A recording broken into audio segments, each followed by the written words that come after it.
nation. It is so important to the state of Israel that people in the US only hear one story. A campaign to promote the image that Israel is a safe haven for gay and lesbian people and a great anti-homophobic place. Israel is not a gay-friendly country. Israel is gay-friendly when it serves its purposes. Propaganda for Israel to cover over its brutal apartheid regime. This just one of 160 airstrikes by the Israeli military on Gaza overnight and into this morning. The hospitals here filling up rapidly with casualties, most of them civilians, according to Palestinian health officials. I feel like it, in my mind, it's like a distraction technique to be like, look over here, and don't look over here, and all the other things that we're doing that are really horrible, and all the people we're killing, but look over here and think about rich gay people and how they want to come visit us and how great we are. With a gay scene that competes with all gay capitals around the globe, an amazing beach, good weather, great food, and other attractions in the country like Jerusalem and the Dead Sea, Tel Aviv is definitely a place you should go and check out for your next trip. There is no magic pink door in the apartheid wall. We may be queer. I can show up at Ben Gurion airport and say, I'm lesbian, let me in. They're not going to do that because I'm Palestinian. So when you say gay friendly, which gay person are you talking about? There was going to be like an orchestrated tour, totally funded by the Israeli Consulate, and the city of Seattle was going to be hosting an event where a delegation would be able to speak about gay rights in Israel. Probably they have no idea that this is part of a propaganda campaign, that it's funded by the government of Israel, that it's, part of this much larger project that really has very little to do with LGBT people or fighting homophobia or transphobia, and a lot more to do with defending colonialism and apartheid. You saw that recognition dawn around the table on the commissioners' faces of what did we get ourselves into? They voted to cancel an official event that was supposed to happen the next day. Like, business as usual got disrupted. The city council in Seattle was at an uproar. I don't think they had any idea what was coming.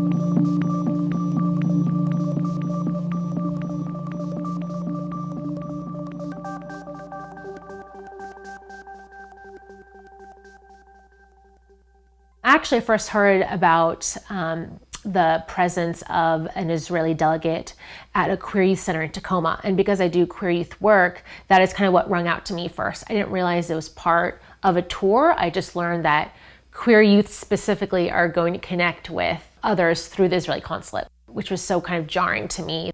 And then after that, I learned that it was actually part of a larger tour that was going to hit Olympia, Tacoma, and Seattle. And we knew that since it was sponsored by the Israeli Consulate and Stand With Us, that it was a pinkwashing tour. I know Stand With Us. It's never been a gay-friendly organization. It's never been involved in gay rights. It had never done anything for queers anywhere. And suddenly it's jumping on that bandwagon. Why? They're a deeply homophobic organization, and they have no problem allying themselves with organizations like CUFI, Christians United for Israel, and the executive director, John Hagee, who has said things like, Katrina happened because of gay people. So I know you're very opposed to homosexuality, but you think that the whole city was punished because of things like the forthcoming Gay Pride Parade. This is true. All of the city was punished because of the sin that happened there in that city. There's lots of record of him and Roz Rothstein, the national executive director for Stand With Us, being on close terms, and her speaking publicly at Christians United for Israel.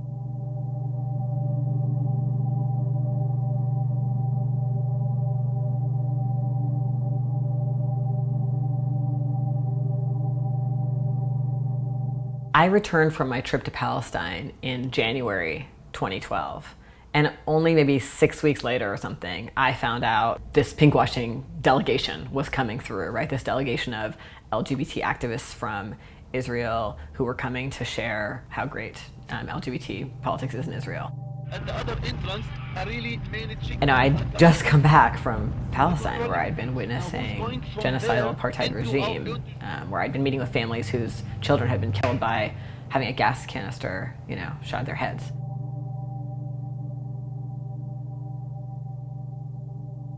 I was overwhelmed with how important it was to make sure, especially that the organizations I knew well, that they knew what this was. Basically, there is a campaign on the part of Israel called Brand Israel, which is a campaign to project Israel as a culturally vibrant, hip, modern, cool country.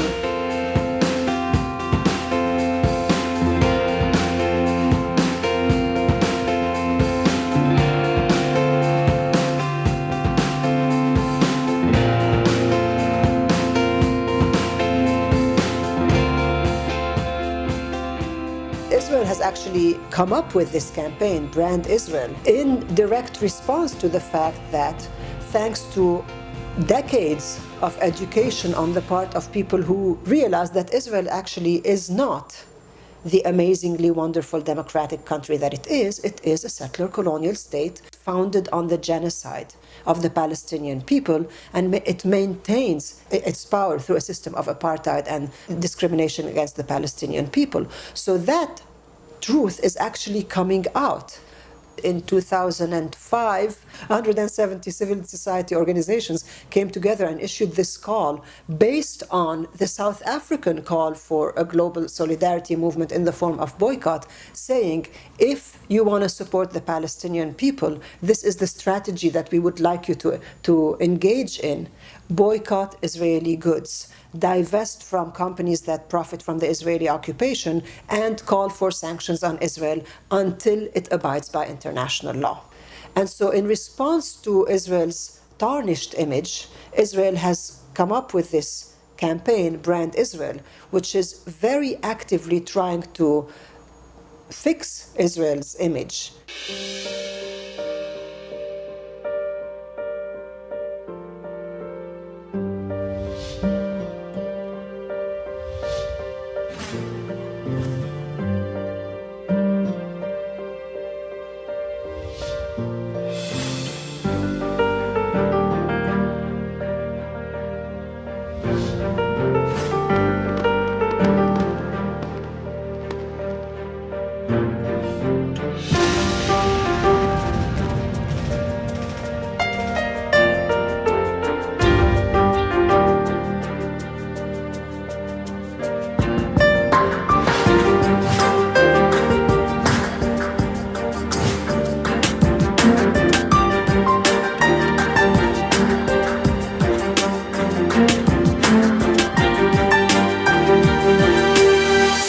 As part of that rebranding, Israel is putting money and resources towards what activists that I'm involved with call a pinkwashing campaign, which is a campaign to promote the image that Israel is a safe haven for gay and lesbian people and a great anti-homophobic place. So it's done that by funding films that promote those ideas and sending them to film festivals. In the United States, it funds panels of gay and lesbian rights activists and leaders to go around the United States and give talks about how forward-thinking Israel is, how innovative Israel is on gay and lesbian rights issues.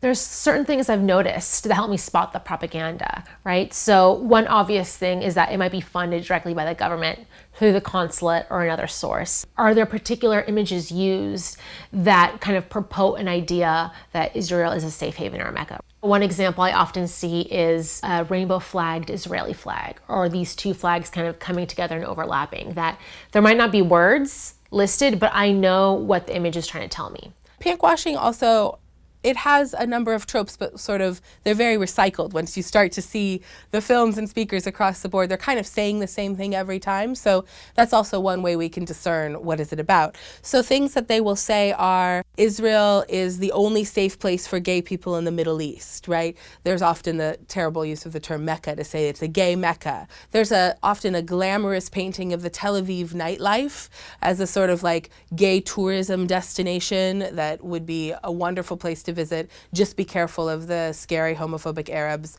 outside of Israel's borders. The point of this is not to protect LGBT people, right? Like, in reality, there's immense homophobia in Israel and the United States. I mean, I don't know of a country that doesn't have serious problems with homophobia and transphobia. But the point of this is propaganda for Israel to cover over its brutal, brutal apartheid regime. There are 4 commissions that are staffed out of the Office for Civil Rights, and one of them is the Lesbian, Gay, Bisexual, Transgender Commission. And commissions serve in an advisory role. And so any issues that pertain to the LGBT community, the commission is there to provide advice to the mayor and city council and department directors. The Seattle LGBT Commission was going to be hosting an event where a delegation would be able to speak about gay rights in Israel and their progressivism. I was concerned because a lot of local organizations, some of which I care about or have a connection to, were going to do these events, and probably they're just thinking, oh cool, we get to do an event with international speakers, we don't have to pay anyone to fly, like this is a great opportunity to learn something. So I wrote an open letter to the LGBT Commission of Seattle. I felt like I really wanted them to know what they were getting into. The commission publicly posted a response to my letter.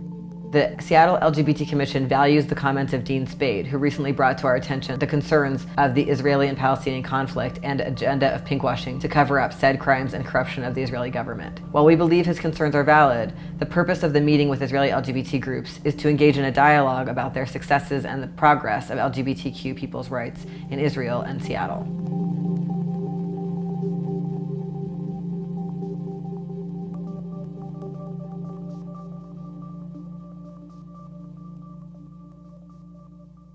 If ever we were going to get the event actually canceled, which of course is the high-level goal whenever you're trying to interrupt an event that you think is, politically damaging because it's going to tell a lie, you want to actually not have that happen. And so we were like, okay, I was like, we got to go. This is our chance. Let's get a group together. Let's make it happen.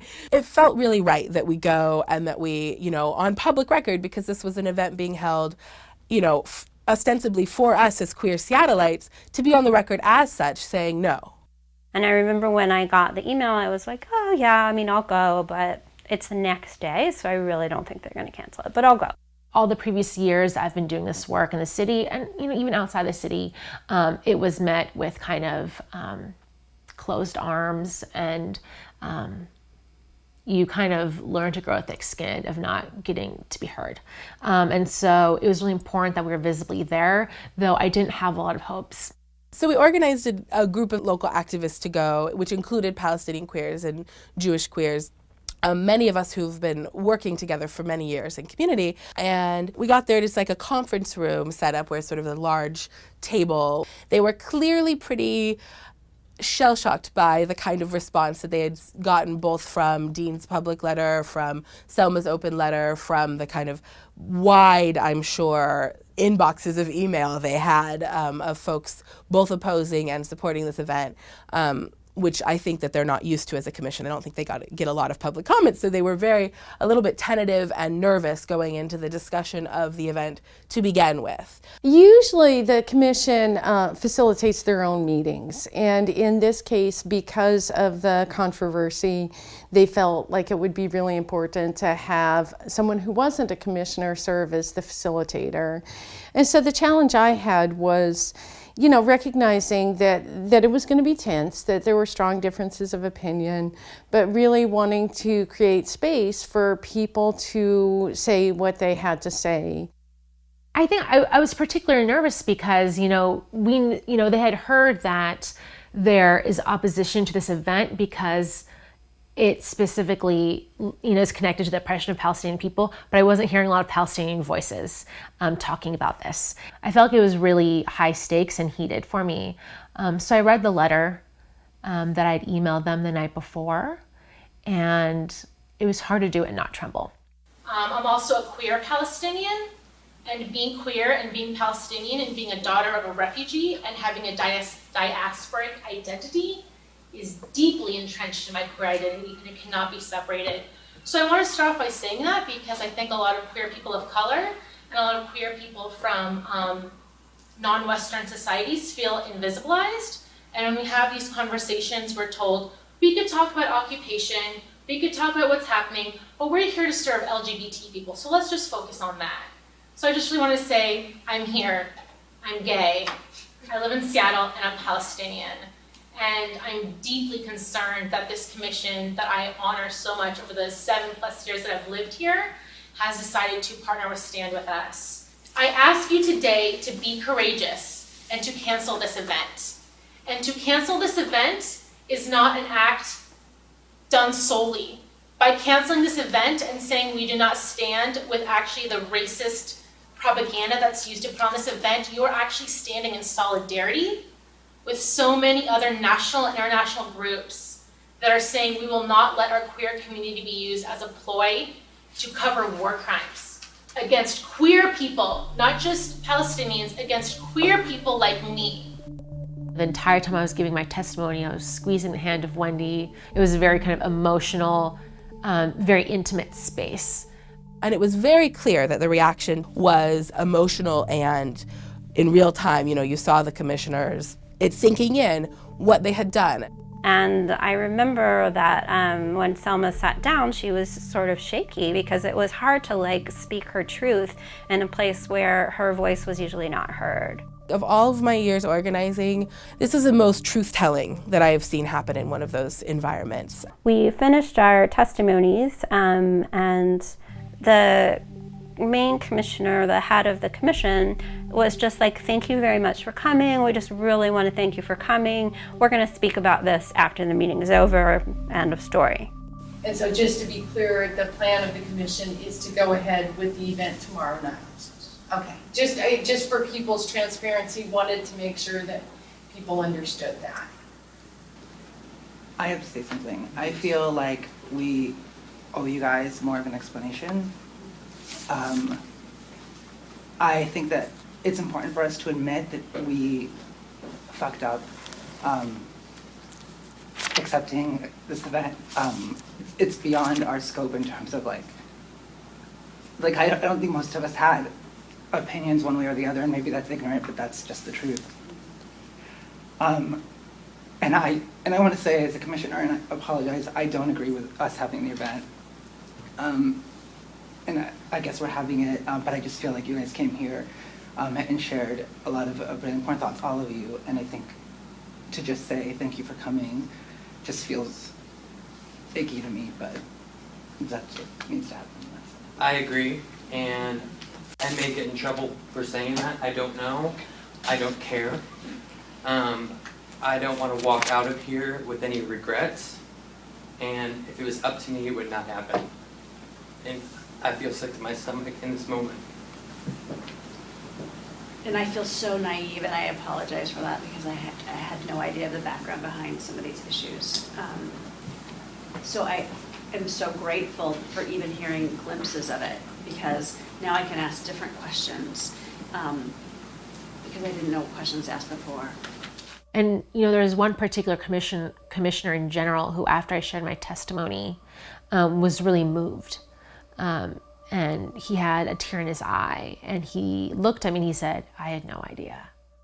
One of the real dangers of these events, and you could see it unfolding in the reactions of the commissioners around the room, is that unsuspecting, sort of informed folks with really good intentions are brought into this, right, against their will and consent, right, just swept into this because of the way that the propaganda is presented. And so you saw that the commission had no idea that what they were really doing was holding a forum for a false narrative about Israel and Palestine to be told. Instead, they thought they were just having a smoozy, nice event about queerness, and that's not what it was. And so you saw that recognition dawn around the table on the commissioners' faces of, what did we get ourselves into?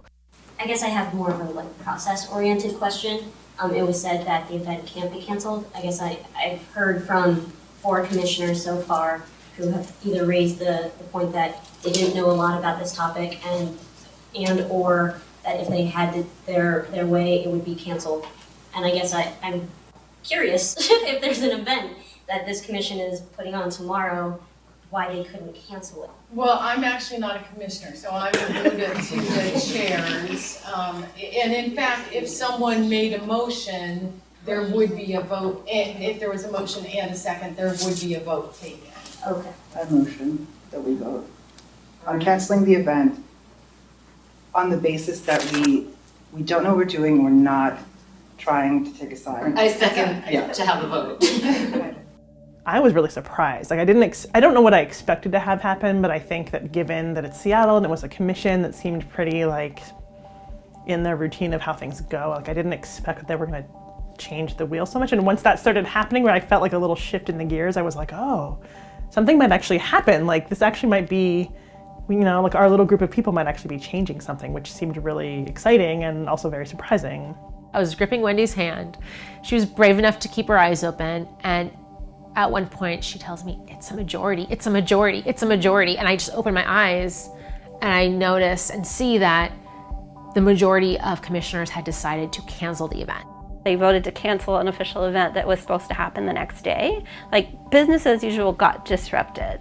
And we were just like, whoa, this is happening. You know, this happened. This just happened. And so then we like composed ourselves and shook hands and filed our way out and then like screamed at the top of our lungs in this, you know, downtown streets of Seattle about it.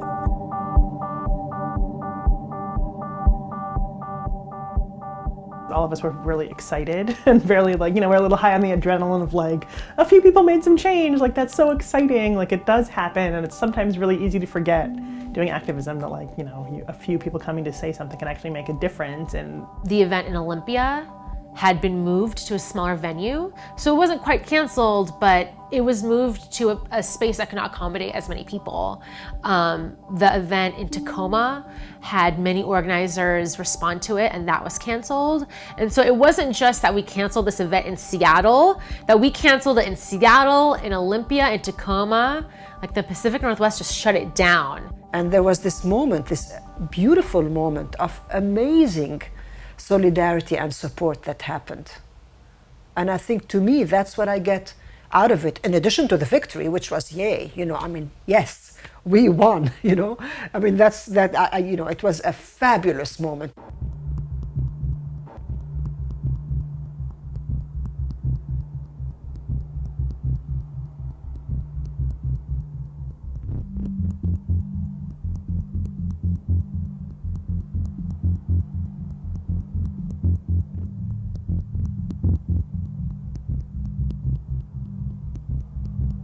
I did immediately worry about backlash.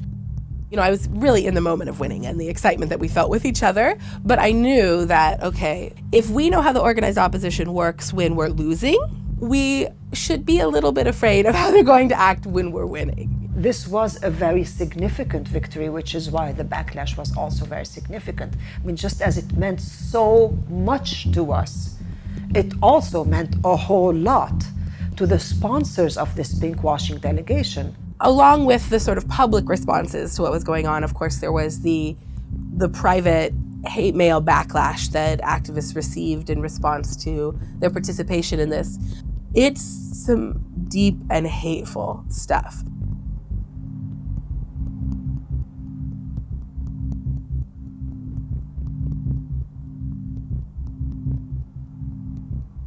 It's both deeply anti-Semitic. I mean, I can't tell you the number of emails I've gotten that are like, "Die capo, I wish your family had perished in the death camps." I mean, that is a regular occurrence. Also, in these cases where the issues bring to the fore a conversation about queerness, really super homophobic and transphobic. There was a lot of media stories that demonized the activists who had shared our perspectives, both live at the commission meeting and also a lot that criticized the letter I had written to the commission that I posted. I received a great deal of hate mail, some of which included threats of violence. And I also, probably the most disturbing thing that happened was that someone made a collage of photos of me on Craigslist. They posted it consistently, and it kept getting reported and taken down, but it kept getting reposted. And it said something like, "Ugly little dyke," and it had some kind of rape threat implied. This kind of backlash, both the really intense directed hate mail and the use of things like that kind of media, are very typical of Zionist backlash in this context. I think one of the things that anybody who's made any public statements about concerned with Israel and Israeli apartheid or in solidarity with Palestinians face is a giant response. And this was kind of happening on multiple levels. The media was at a frenzy. The mayor and the city council in Seattle was at an uproar. Some of the media stories talked about me being anti-Semitic, which is particularly painful and uncomfortable because, of course, I'm Jewish and my father is a Holocaust refugee. To be told that I'm anti-Semitic because I'm raising concerns about a violent government is absurd, right? To me, there's no Israel and being Jewish are not the same thing, right? Like Israel's government, and it is a government that does a lot of things to maintain its regime, and those things are not things that all Jewish people are doing. They're just things that a particular government is doing. And in my opinion, Jewish people of conscience, just like everybody else, can see the violence happening in Palestine and oppose it.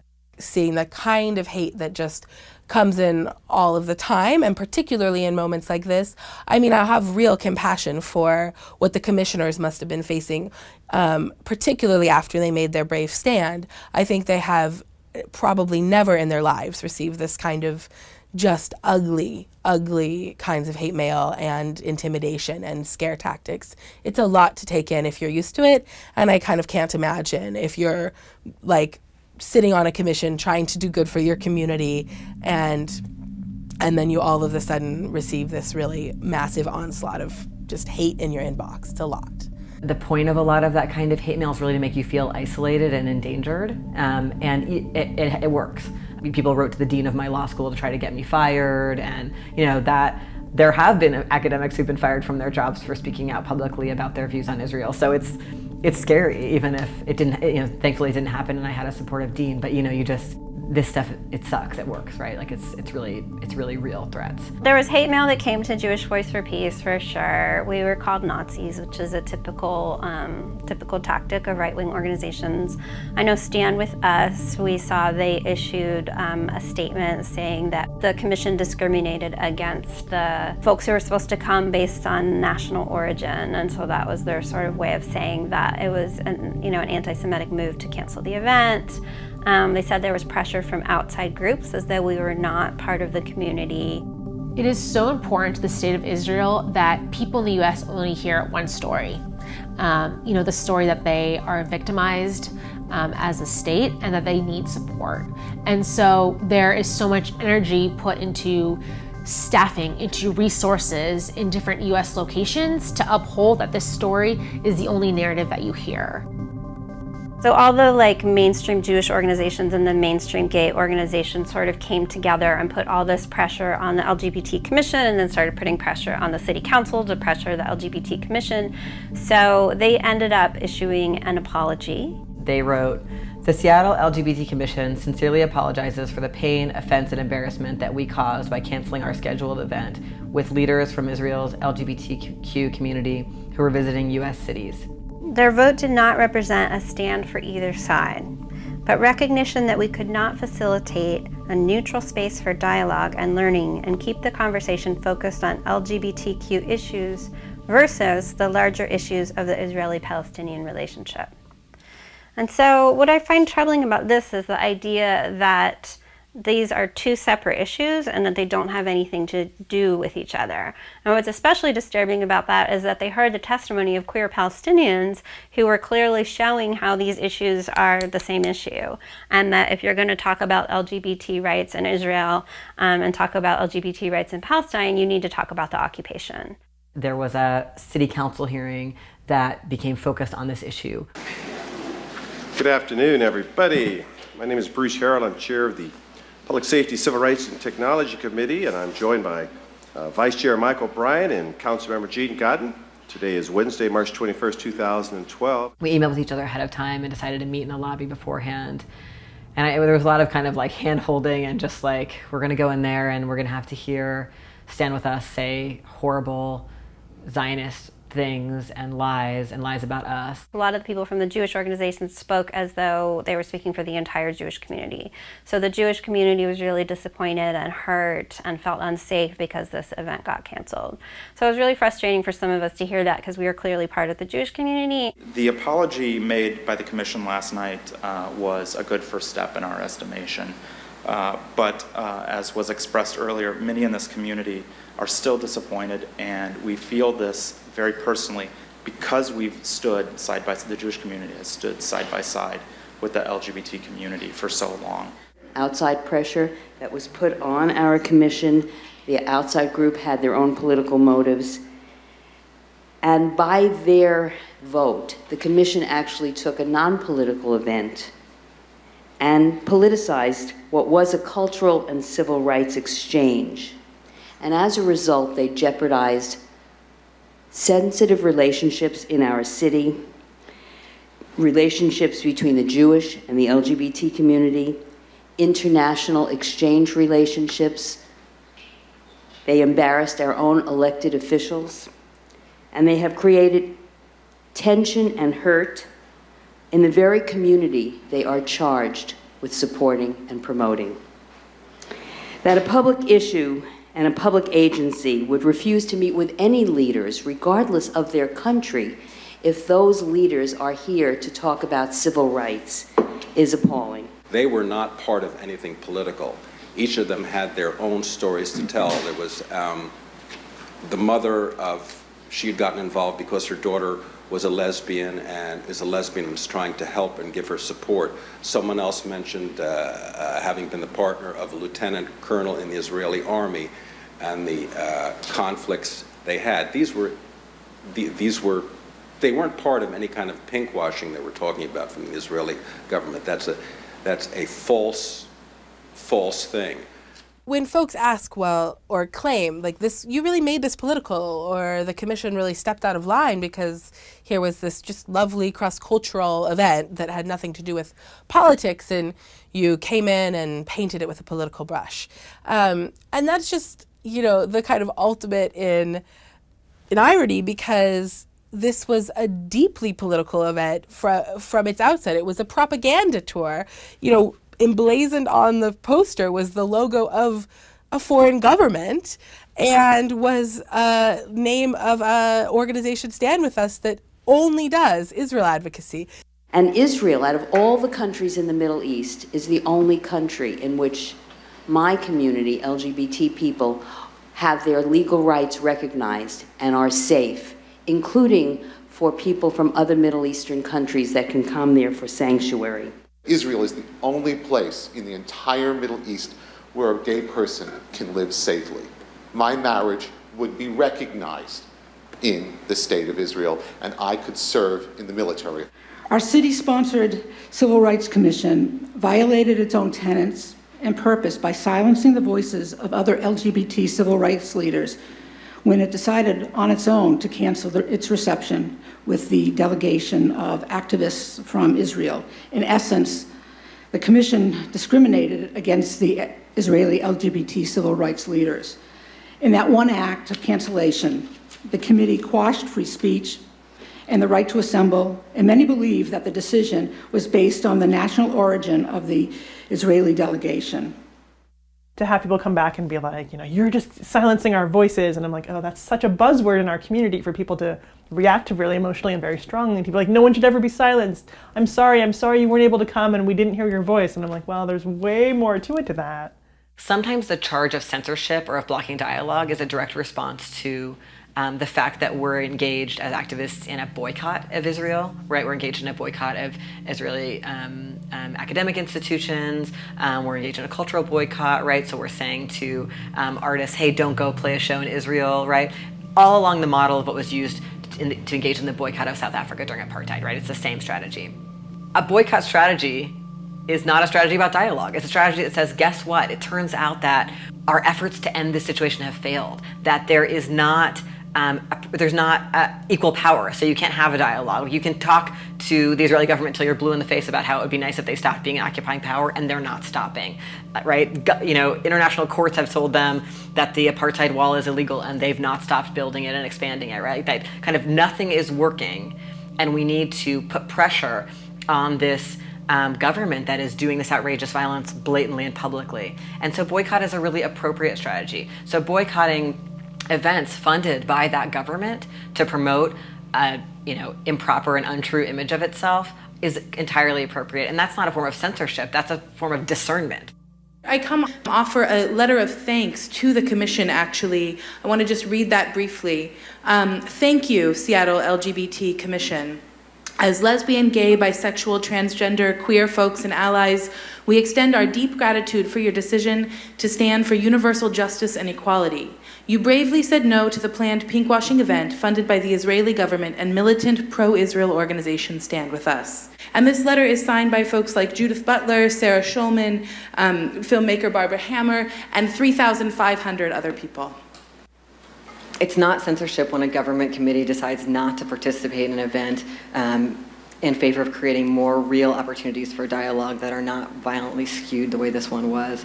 And I'm really grateful for the LGBT Commission and all the other local organizations that chose to refuse to host these events when they learned that what they were really about. If we want to have an inclusive cross-cultural dialogue about gay rights in the Middle East, let's schedule an event that isn't tied to hate groups, that isn't sponsored by the government through the Israeli Consulate.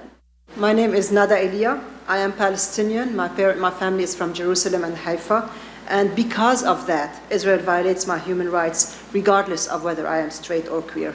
Israel is presenting itself as a gay haven, but it's a gay haven for the privileged few behind a huge wall that does not let me into the country from which my family was expelled. We cannot have dialogue with a wall between us. Hi, my name is Eitan Isaacson. I'm Israeli. I served in the Israeli military, and I believe that I'm an ally of Palestinian and Israeli LGBTQ communities. I support the Commission's decision to cancel the meeting with the delegation. It was an attempt to exploit the progressive nature of the city and to promote a supposedly humanistic Israel in order to draw attention away from Israel's human rights record. This is not about discrimination. I welcome and support individual Israelis and organizations, but not people sponsored by a government that systematically discriminates, dispossesses, and exercises violence against its non-Jewish citizens and subjects. When you have a conversation such as this would have been, which was that you have these Israelis who are talking about the struggle for gay rights in their society. And what it does is say it's a totally normal state of affairs that Palestinians are occupied in the West Bank and East Jerusalem, are under siege in Gaza. The Palestinian citizens of Israel, a full 20% of the citizens there, are subject to an entirely different set of laws than Jewish citizens of Israel. That these true and very clear violations of international law, violations of human rights are happening, that those are totally normal. And upon the top of them, we can have a conversation about the day-to-day to and fro of Israeli society, and that those things are political, and that everything that happens on top of them is just civil discourse. And what that does is it normalizes the relationship between oppressor Israeli government and the oppressed Palestinians, and says that this is not even part of the conversation. And for us in the US to allow that to go on, for us in Seattle to say, we want to have a conversation about Israel that completely normalizes these very oppressive dynamics, is a very dangerous thing and irresponsible thing for us to do. After the euphoria of we did it, there was this sinking feeling of, okay, so we go and we listen to these people who are apologetic about having made the right decision. I decry their action as well as that of the staff of the Human Services Department or Human Rights Department. I think it was a monumental failure of leadership of the staff and the leadership, as well as failure of leadership of the Commission itself. I'd like to begin just by apologizing for the pain that we caused as a Commission by canceling this delegation and this planned event. We want to apologize both to the delegates themselves as well as to the members of the Seattle community and to communities worldwide who I think were affected by this decision. It seemed to us that there was a lot of pain we were hearing from a lot of people who were upset by us hosting the event and wanted to come to that event, and I think my impression was to interject other broader issues beyond the scope of LGBTQ civil rights issues. In retrospect, perhaps it would have been not a huge deal going forward, but at the time it did feel like we weren't prepared to have a good facilitation process that we felt comfortable with. Thank you, by the way, for apologizing. I appreciate your generosity in doing that.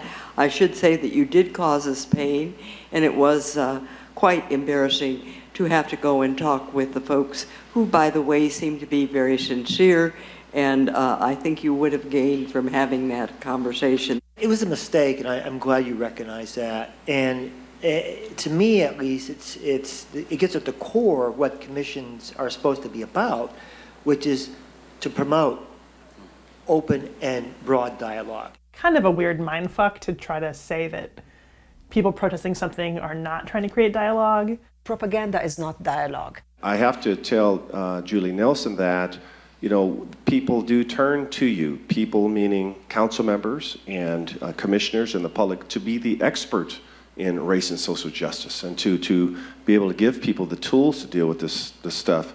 You may recall that when many of you were confirmed, I say some of the same things to all the commissions. I say, let us know when you need help. Let us know. So if you could have gotten some sage advice from at least Councilmember Licata, if anyone else, nothing should defeat the desire for an open dialogue. Nothing. So I think we understand that now. So Julie, I will tell you that I don't hold you to a standard of not making any mistakes. I would never do that to any human being. Thank you. And I would disagree with some comments about. I think you've been a very strong leader in many regards, but we screwed up on this one. We screwed up, and so. I have a picture of Arit, who I got a chance to meet here, so I'm going to hold it up so the cameras could get a shot at her. So when they know, a few of them will be back here in November, by the way. So we have an opportunity to have a series of dialogue. It was really like seeing all the weight of the backlash really do its work successfully, and to see these commissioners who had heard their constituents. They had been moved by truth being shared with them from Palestinian queer constituents, and they had acted with conscience. To see them forced to apologize and in the middle of a controversy that they were unprepared for. I was in City Hall, and I remember just like not just my heart, but everybody's heart was sinking as we heard the commission. I would like to say thank you to the council members who reached out to the delegation and met with them. I think the commission was happy to hear that they did meet with somebody. We did regret the decision that we made to shut down the dialogue. I just wanted to let the council members know that David and I are personally taking time to meet with some of the Jewish community leaders that have been hurt over this, like Zach. I reached out to him today, and we'll be meeting with him. So we are trying to build bridges and mend what has happened. One element of the backlash that happened was that LGBT organizations and HIV organizations in Seattle were pressured to sign a letter critiquing the LGBT Commission and calling for an audit of the Commission and for greater oversight of the Commission. So that letter was signed by a lot of organizations that are really important in LGBT communities in Seattle, like Lifelong AIDS Alliance, which is an essential place for services people need. The Seattle Counseling Service, which is a place where most people who are LGBT go to find mental health support. $3 Bill Film Festival, which puts on really essential programming that's a really key social and art space for LGBT people, and more, right? So these organizations all co-signed this letter that is critical of the Commission's decision, and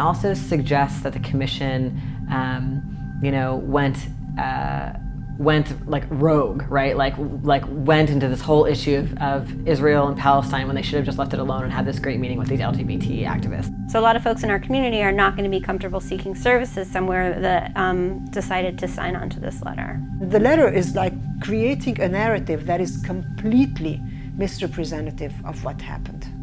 I felt very sad and I felt very betrayed that these organizations made a decision to sign on. I have friends who work in some of those organizations that they don't necessarily agree with what the letter says, and they weren't consulted, but the director just signed their whole organization on, to give the impression that hundreds of people in Seattle who work at all these prominent organizations agree with this thing, when it wasn't true. I believe that every time these kind of controversies emerge, even though they're full of a lot of really painful backlash, they also are opportunities for a lot of people to find out about what's going on with Palestine and the realities of Israeli apartheid and Israeli colonization of Palestine. And I think that in many ways that happened here in Seattle. There was this really lovely swell of interest and support and desire to take action on the part of queer Seattleites that I had never seen in my time here.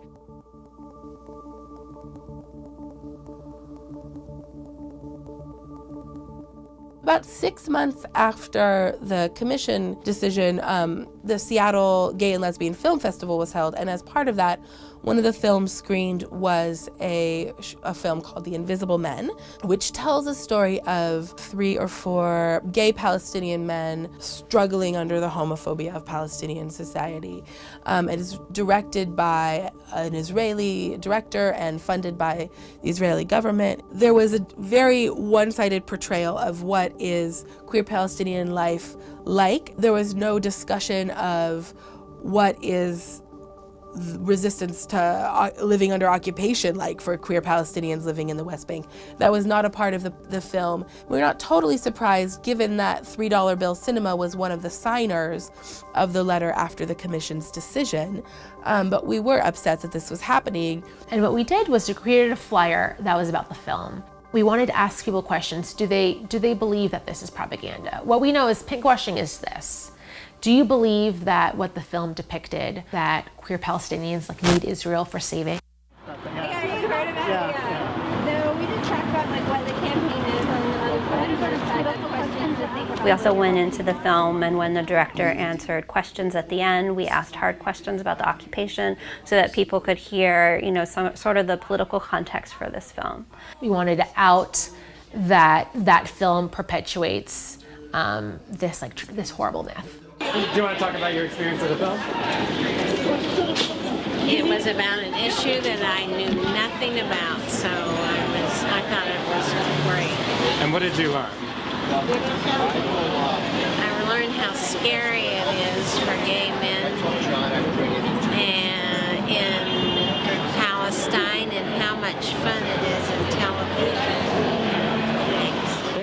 Another important event that happened afterwards was that 2 of us from Seattle, Selma and myself, went to the Queer Visions delegation to the World Social Forum Free Palestine in Porto Alegre, Brazil. Organized by queer Palestinian organizations with members attending from various different countries and cities across the Middle East and Europe and North America. And we were invited, I think in part because the international group working on that saw what had happened in Seattle and wanted to include us in this really important conversation about doing this kind of activism in our local communities. And that was a really meaningful event for us to spend several days with other activists doing work to combat pinkwashing in their local context from several countries. We held 2 public panels, one on pinkwashing. I was on that panel alongside Angela Davis, which was a profound opportunity for me to get to kind of meet her and talk with her at this nexus of queer Palestinian liberation. And she has been a fierce anti-apartheid activist. At the end of the World Social Forum was going to be a General Assembly. It was at that location where kind of the most profound experience happened during the entire time traveling in Brazil, which was getting to go on stage and read the declaration that the Queer Visions organizers put together. All the other organizers and activists who've been a part of the Queer Visions meetings behind me, holding our banner, kind of standing alongside in solidarity. By this, we agreed to promote the struggle of Palestinian queer people and people fighting against pinkwashing as part of the broader Palestine liberation and solidarity movement in the struggle against Israeli apartheid, occupation, and colonization. Thank you. It was a powerful, powerful moment. Hearing all the cheers and all the recognition in the audience just reinforced how important it was for us to be there. And when Selma and I came back from the World Social Forum in Brazil, we had spent time there with activists from Queers Against Israeli Apartheid chapters in many places, including New York, Toronto, and Vancouver. And we were curious about whether it would make sense to form a chapter here in Seattle. And so we had a report back about the forum and what it was like and what we learned and the other activists we worked with. And at that forum, we proposed to the local Seattle activists, does it make sense to have a chapter of this group? And people agreed that it would be a great idea. So we started Quia Seattle in January of 2013. Part of what we've done has been mutual education, doing reading groups, studying the context of pinkwashing, studying the Palestinian resistance movement, learning from each other about our own activism. We've become connected to Palestine solidarity activists on local campuses and other local groups. We really focus on doing a lot of fun work for Pride. So when Pride rolled around in June in Seattle, we prepared materials to let people know about the pinkwashing controversy that had happened in 2012 and to kind of dispel any myths or help people have a better background.